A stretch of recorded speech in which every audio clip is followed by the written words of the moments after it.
In response to U.S. sanctions against senior Chinese lawmakers, China has announced its countermeasure on U.S. officials who meddle in the affairs of the Hong Kong SAR. The decision comes after the Trump administration sanctioned 14 vice-chairpersons of the National People's Congress Standing Committee, that is China's top legislative body. Yet despite the ongoing tensions between the two countries, China has called for a smooth transition in bilateral ties. So how do we read all of these messages, and how will China-U.S. ties progress after Trump's last days in office?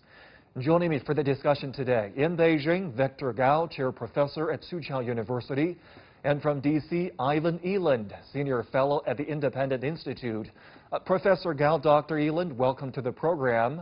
In the latest move to fan hostility against China, the U.S. latest sanction, the U.S. State Department announced sanctions against 14 vice-chairpersons of the NPC Standing Committee, citing China's decision to enact the national security law for Hong Kong and another decision that led to the disqualification of 4 Hong Kong opposition lawmakers. Dr. Eland, just specifically about this round of U.S. sanctions, how do you look at the actions by the Trump administration?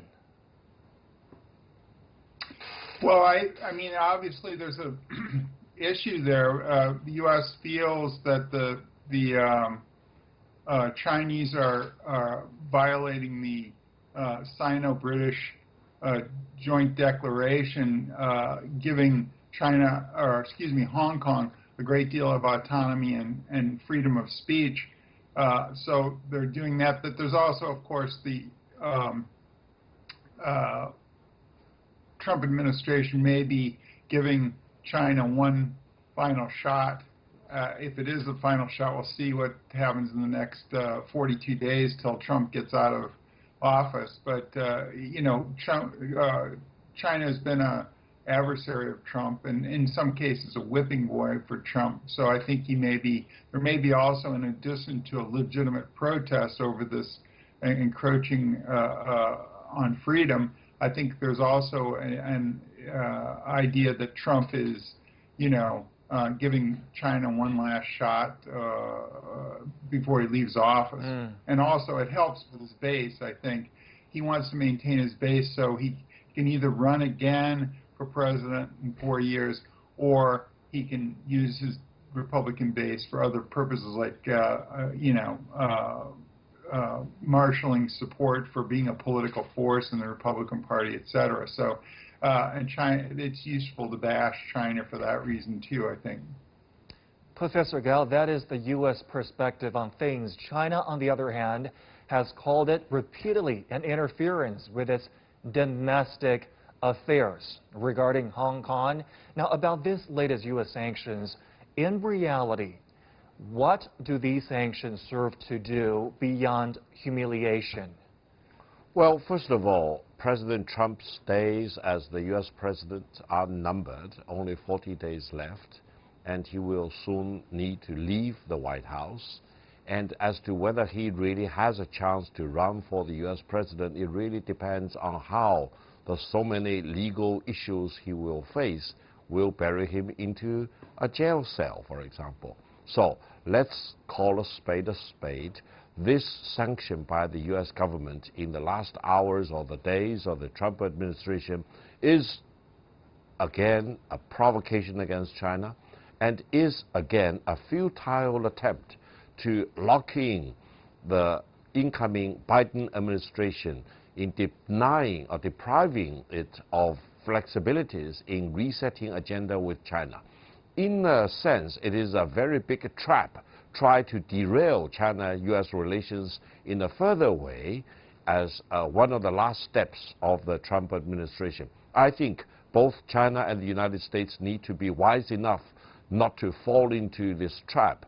Now, another thing is that this sanction by the U.S. government against 14 vice-chairpersons of the National People's Congress Standing Committee is probably one of the highest level of provocation against China as a country, against the Chinese people as a nation.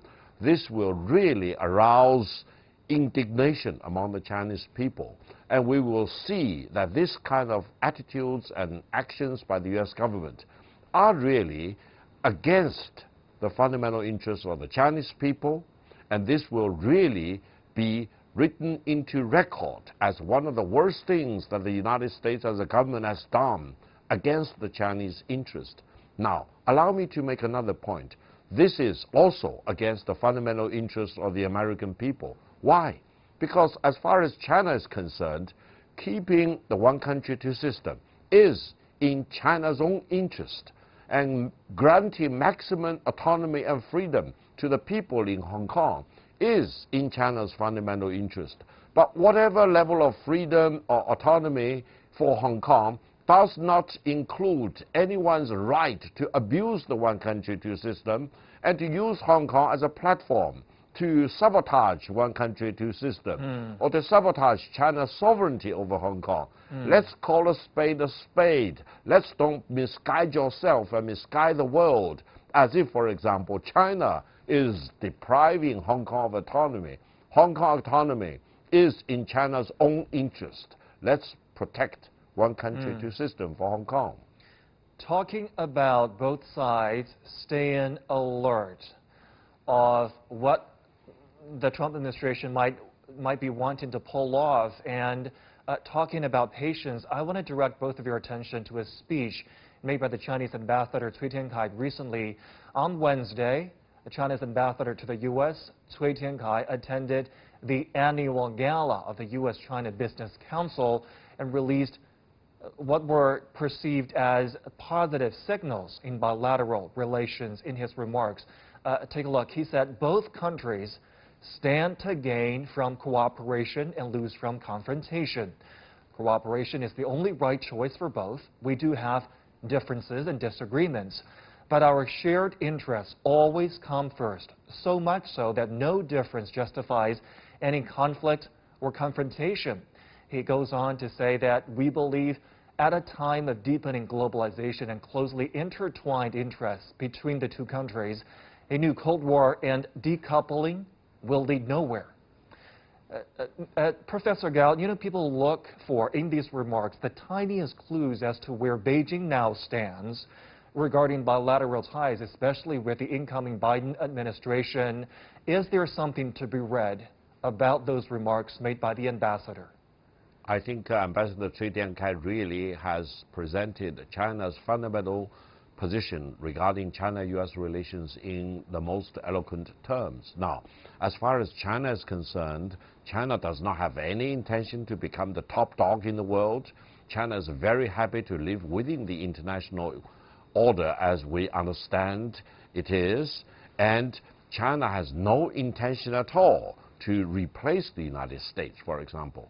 On the other hand, China fiercely defends its right to development, and we know for sure that one of the megatrends in the world today is that the Chinese economy will continue to develop, and in a matter of years, the Chinese economy will surpass that of the United States. This is a megatrend.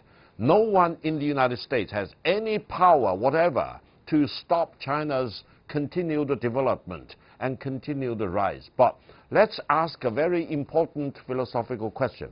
Does a larger China automatically mean China will become an enemy of the United States? No. From the Chinese perspective, we don't think so, we don't believe so, and we will fight anyone who hold out that prospect, because a larger China will be a force for world peace and development. A larger China will create more opportunities for the American people and the American businesses.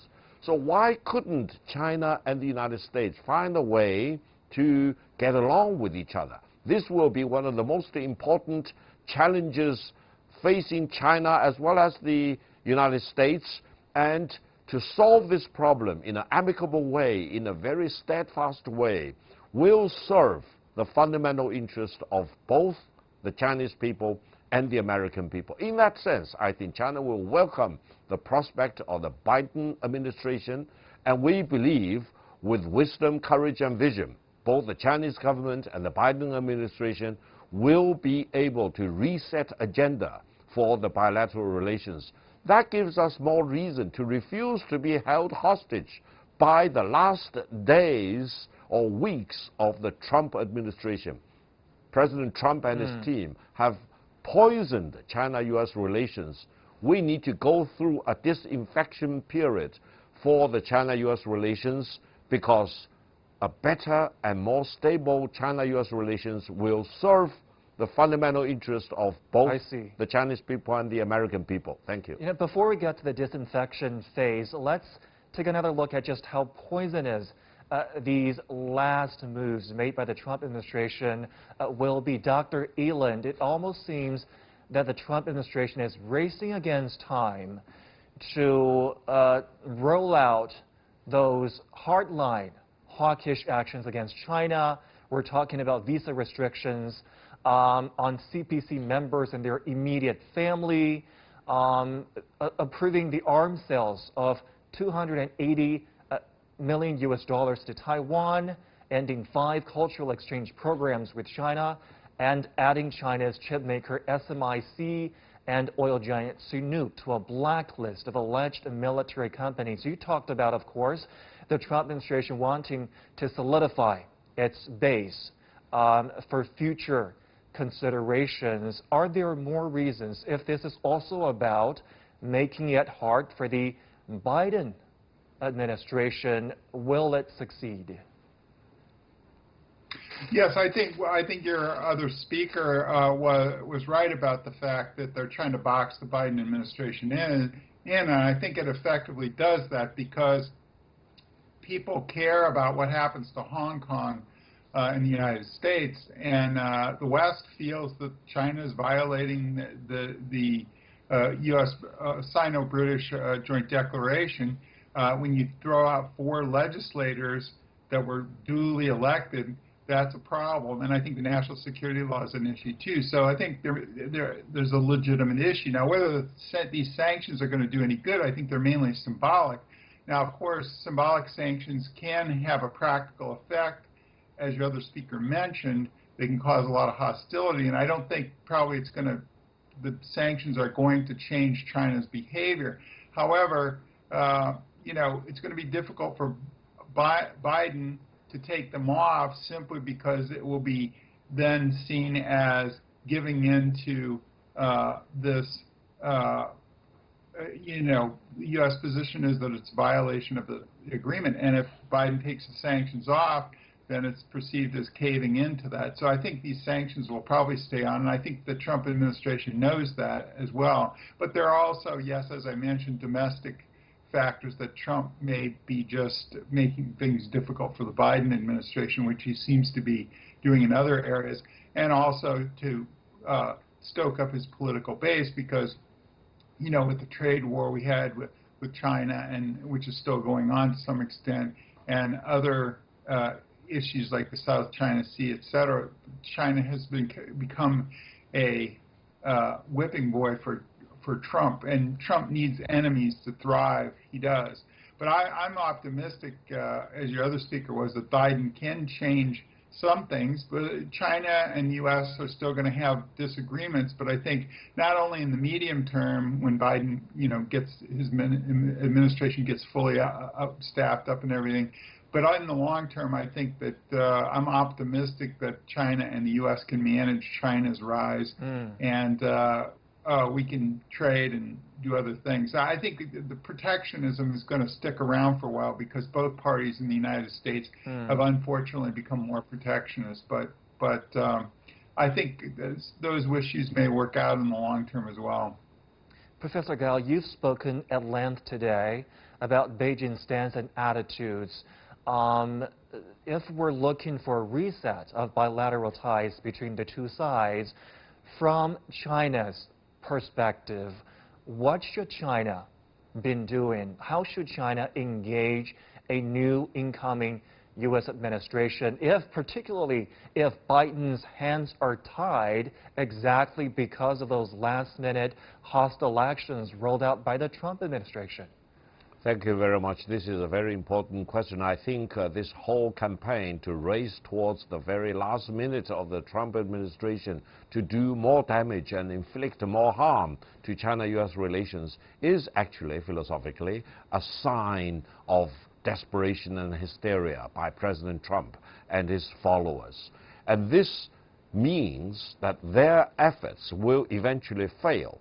And be sure that on and after January the 20th, 2021, China will still be here, the United States will still be there, the Chinese people and the American people will continue to look at each other and size up each other, and I think, importantly, they will conclude that it's worthless, it's meaningless to view each other as an enemy. Why should China and the United States view each other as an enemy? Therefore, to answer your question, as far as China is concerned, we need to do the right thing today, as well as on and after January the 20th, 2021.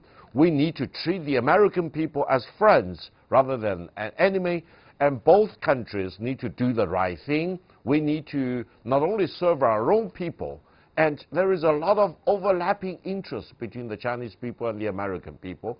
China and the United States also need to do the right thing to serve mankind as a whole. If one country put itself on top of the world, and as if other countries are beneath you or underneath you, that policy eventually will fail. So I think China and the United States have a lot of things to do in terms of climate change, in terms of WHO, in terms of the common effort to fight off this pandemic. And bilaterally, there are also many, many things China and the United States can do together for mutual benefit, both for the Chinese people as well as for the American people. I'm very confident about that. Well, the two countries almost 50 years ago with ping-pong diplomacy and Dr. Henry Kissinger's visit to China found a way to move past their ideological differences and a path to go forward in cooperation. We'll keep a close watch on how they move from here. Professor Victor Gao, Dr. Eland, thank you so much for your participation and your insight. We'll take a short break now. When we return, the UN is hosting a Climate Ambition Summit. Can the world tackle climate change and the pandemic simultaneously? We'll find out.